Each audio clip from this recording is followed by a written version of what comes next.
ફાટેલી મને વાંય જોવા મળી. બોરોન મારવાને બોરોન ચડાવી દો.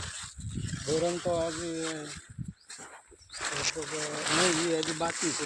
બોરોન ચડાવી દો આ પાણીએ, નકર વધારે ફાટણ આવશે. માલ તો છે આમાં ઠીકો ઠીક.